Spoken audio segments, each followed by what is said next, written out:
Udayan Guha গুন্ডামির mastermind, তাঁর নেতৃত্বেই বারবার হামলা। অভিযোগ কেন্দ্রীয় প্রতিমন্ত্রী তথা কোচবিহার কেন্দ্রের বিজেপি প্রার্থী নিশীথ প্রামাণিকের। উদয়নের বিরুদ্ধে কমিশনে নালিশ নিশীথের। ভোটের দিন উদয়নের গতিবিধি নিয়ন্ত্রণের দাবি। উদয়ন বনাম নিশীথ দ্বন্দ্ব অব্যাহত। লোকসভা ভোটের আবহে দুজনের সংঘাত আরো চরমে। প্রসঙ্গত মঙ্গলবারই কেন্দ্রীয় প্রতিমন্ত্রী নিশীথ প্রামাণিকের গাড়িতে ম্যাজিস্ট্রেটের উপস্থিতিতে পুলিশ তল্লাশি চালায়। পুলিশের সঙ্গে ছিলেন নির্বাচন কমিশনের আধিকারিকরা। কেন্দ্রীয় মন্ত্রীর গাড়িতে এভাবে তল্লাশি চালানোর কোনো নিয়ম আছে কিনা তা নিয়ে নিশীথের নিরাপত্তারক্ষীদের সঙ্গে তর্কাতর্কি শুরু হয় পুলিশের সঙ্গে। জানিয়ে সরগরম হয় কোচবিহারের রাজনীতি।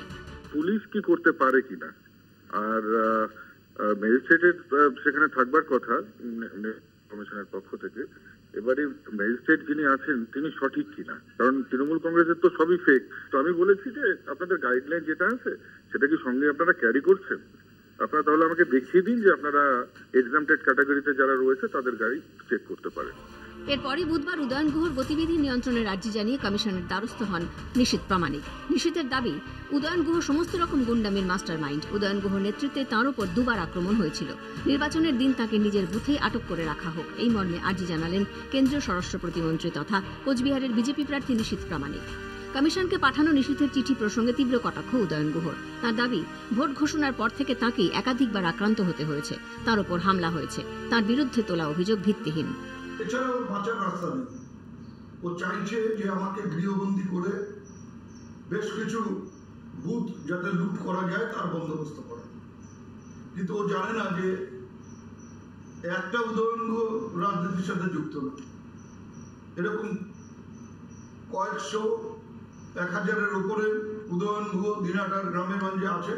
তারপরেও আমাকে গৃহবন্দী করবার পরিকল্পনা বা চিন্তা ভাবনা যারা করছে, আমি চাই যে তাদের যে পরিকল্পনা সেটা যেন সফল হয়। করলে কত ধানে কত চাল সেদিন সে বুঝতে পারবে।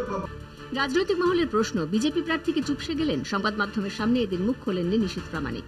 এমনকি কলকাতা টিভি যোগাযোগ করার চেষ্টা করলেও তিনি কোনো প্রতিক্রিয়া দেননি। অন্যদিকে কোচবিহারের ভোট রাজনীতি জমে উঠেছে। এবার কোচবিহারের তৃণমূল প্রার্থী জগদীশ বসুনিয়ার প্রার্থী পদ বাতিলের জন্য নির্বাচন কমিশনের কাছে আবেদন জানালো জেলা বিজেপি। নাটাবাড়ি বিধানসভার বিধায়ক মিহির গোস্বামীর অভিযোগ, তৃণমূল প্রার্থী জগদীশ বসুনিয়ার 2 বিয়ে। যারা দ্বিতীয়বার বিবাহ করার পরেও মানুষের কাছে সেটা গোপন রেখে সংসার করছে, আইনকে বিধ্বস্ত দেখিয়ে তাদের বিরুদ্ধে যথাযথ ব্যবস্থা নেওয়া জরুরি বলে আমরা নির্বাচন কমিশনের দৃষ্টি আকর্ষণ করছি।